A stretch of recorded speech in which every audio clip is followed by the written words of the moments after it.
First of all, short term, we're fine. I'm sure Twitter has the next 1 or 2 quarters all laid out. But looking forward 2 or 3 years from now, Twitter has a limited marketplace. It's mostly the United States. If you look into Asia, there are many, many better competitors who already have hundreds of millions of users. So where's the growth going to be? But from a deal perspective, from whether or not to play in an IPO or not, who cares what they do in 2 or 3 years? Nobody's got a holding period that long. Well, your viewers do care because they're the ones who are going to get calls from the stockbrokers and say, hey, buy this really hot deal, hold on to the stock for the next... Guess what? And sell it in 60 days or sell it in 90 days. They won't. If everyone starts flipping, then the stock will just drop. These people are told to keep holding on to the stock forever because it's a good investment. The main street is who gets left holding the bag. Yes, the investors will flip their money. The VCs will make out like bandits. The company will get $1 billion in the bank.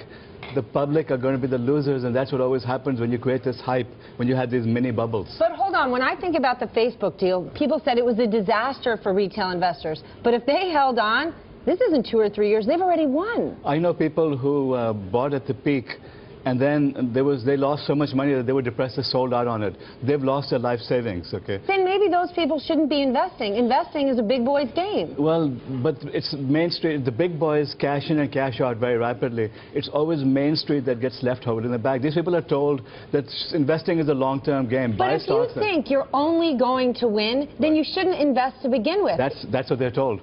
And guess what happens? But guess what? They're over the age of 18. I mean, like, come on now. That's what investing is. You don't put your money in, and it's a guaranteed win. If stockbrokers started telling people that, look, if you don't get out within 60 days, you're going to lose your shirt, it would be a different deal.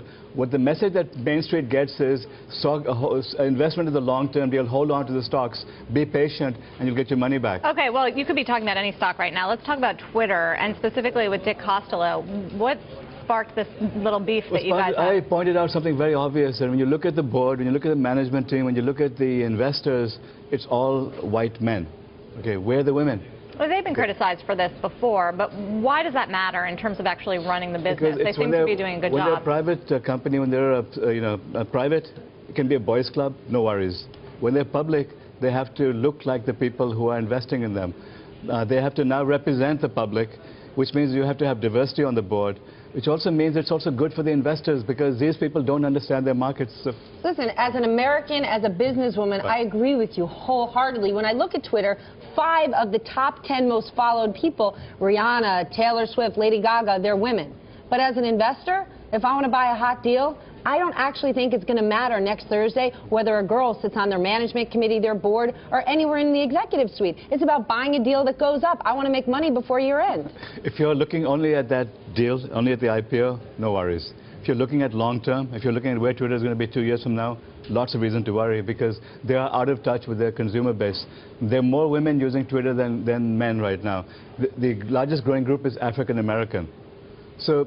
But where do you actually see this hurting the business right now? They are out of touch with the business. Look at the way they reacted to this whole fiasco about the board. Rather than addressing the issue, saying, hey, we believe in diversity, we're going to fix it, what does Dick Costolo do? He starts attacking me.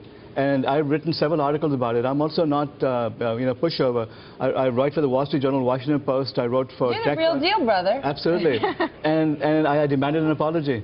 What does he do? He attacks me further, he ignores me. That's not the way to run a business. So you have to be able to deal with criticism. You have to be able to deal with diversity. You have to be balanced. This is not the way adults behave. This is unreasonable behavior that we're seeing from them. Who's doing a good job at this? A lot of companies do. If you look at, look at the mainstream companies. They have very good PR departments. They have very good communication departments.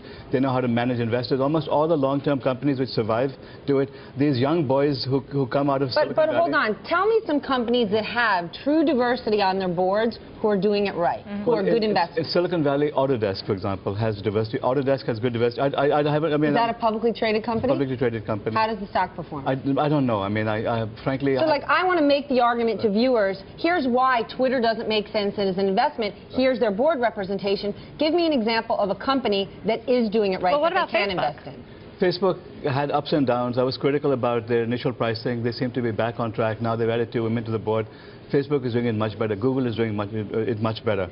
So, I mean, Catalyst analyzed the performance of companies that had women on their boards. They documented conclusively that when you have women on the board, the companies do much better. Is there a woman or women we should think of in the tech space that these companies should be putting on their boards? Because we certainly don't want them putting an African-American or a woman on for the sake of it. We want the right woman. Right. Well, why do you say tech women? I mean, why? I mean, look at the current board. You've got 2 college dropouts, a psych major. You have a couple of MBAs. You have a French. Yeah, but they're getting it right. I mean, so why are they far. Getting it right? Why can't we get women from different areas? I wrote a Washington Post article. Why are they getting it right? Because I'm going to guess, and this is just a guess, next week, that IPO, who's going to play in it?